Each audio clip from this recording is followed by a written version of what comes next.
शुरुआत मिसेस सोनिया अनिल वर्मा मैं आप ही के साथ कर रही हूँ। ये तस्वीर आपने देखी, एक मैनेजमेंट के तौर पर मैं आपसे समझना चाह रही हूँ, अगर आपके स्कूल में क्या इस तरीके की घटनाएं होती हैं, और अगर होती हैं तो एज अ मैनेजमेंट आप क्या डिसीजन लेती हैं आगे? मैं ये बोलूँगी कि ये जो भी दुखद समाचार हमें मिला, आई थिंक इसके लिए पूरा देश आज भावुक है।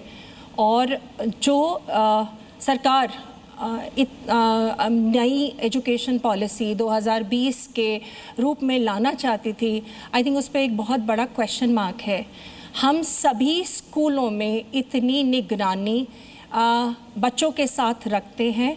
निगरानी से ज़्यादा एक टीचर्स का जो फर्स्ट लेवल ऑफ कनेक्ट होता है बच्चों के साथ, उनकी वेलबींग को भी ध्यान में रखा जाता है, क्योंकि एक एनवायरनमेंट जो क्लास के अंदर क्रिएटेड है उसके लिए टीचर, स्कूल, पेरेंट्स, बच्चे इकट्ठे जिम्मेदार रहते हैं।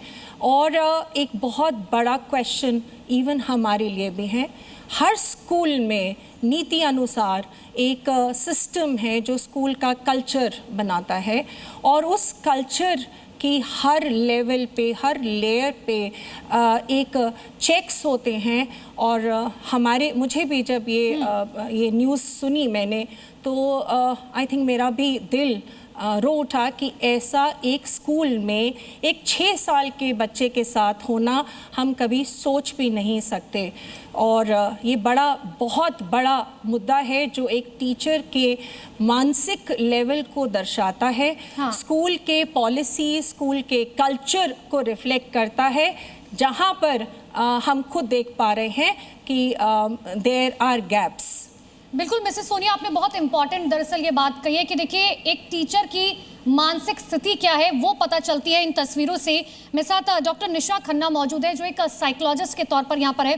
डॉक्टर निशा खन्ना, मैं आपसे ये समझना चाह रही हूँ, देखिए एक चांटा जो है उसे हम एक बहुत छोटी घटना मानते हैं। कई बार ऐसा होता है कि पेरेंट्स भी इसे इग्नोर कर देते हैं कि ठीक है बच्चे को डांट दिया होगा, मार दिया होगा कि होमवर्क नहीं करा, लेकिन एक बच्चे के माइंड पर क्या असर पड़ता है इस चांटे का?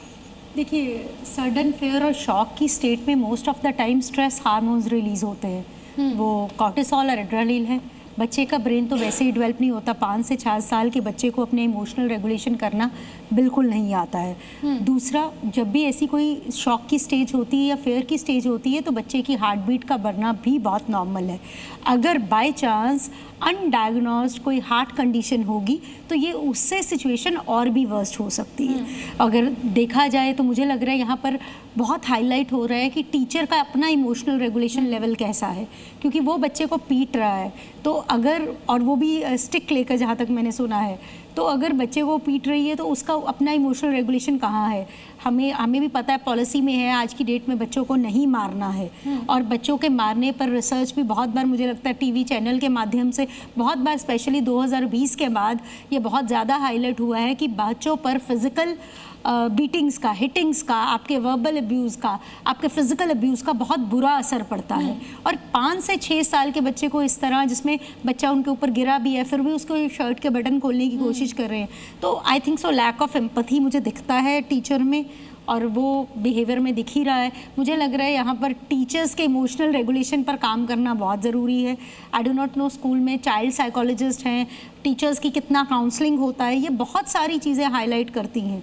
और बिल्कुल, आपने बहुत इंपॉर्टेंट बात बोली यहाँ पर कि देखिए टीचर की काउंसलिंग जो है वो बहुत ज़रूरी है, क्योंकि आज के टाइम पे आए दिन ऐसी घटनाएं सामने आ रखी हैं पूरे देश भर के अंदर से। मिस प्रकृति, क्योंकि आप एक काउंसलर के तौर पर यहाँ पर मौजूद है, अगर एक बच्चा है जो या तो उसके साथ स्कूल में कुछ चल रहा है या उसके घर में कुछ चल रहा है, उसकी पर्सनल लाइफ में कुछ चल रहा है, जो बच्चा बता नहीं पा रहा है, वो बच्चा चुप है, एज अ काउंसलर आप कैसे समझ पाएंगे कि उस बच्चे को कोई परेशानी है या वो किसी परेशानी से जूझ रहा है जो वो नहीं बता पा रहा है?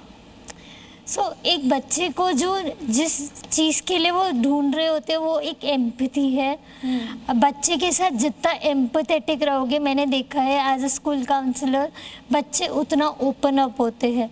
हम किसी को देख के ये नहीं बता सकते कि उसे हमसे बात करनी है। एज अ स्कूल काउंसलर हमारी ड्यूटी बनती है दैट एक बच्चे को बुलाना, उसके बारे में जानना, बिकॉज जो स्टूडेंट का बिहेवियर होता है वो शेप होता है स्कूल और घर के एनवायरनमेंट दोनों से।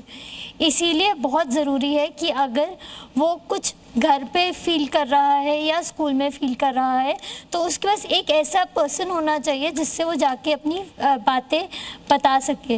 Because nowadays we have seen a lot of cases and उनमें से ये विशाखापट्टनम वाला एक केस है। सो अगर जो अर्ली साइंस होते हैं, फॉर एग्जाम्पल हमने बच्चे को देखा कि बच्चा स्कूल से डर के घर आ रहा है, तो पेरेंट्स को भी इतना विजिलेंट रहना चाहिए कि उनको ये अर्ली साइंस इग्नोर नहीं करने चाहिए।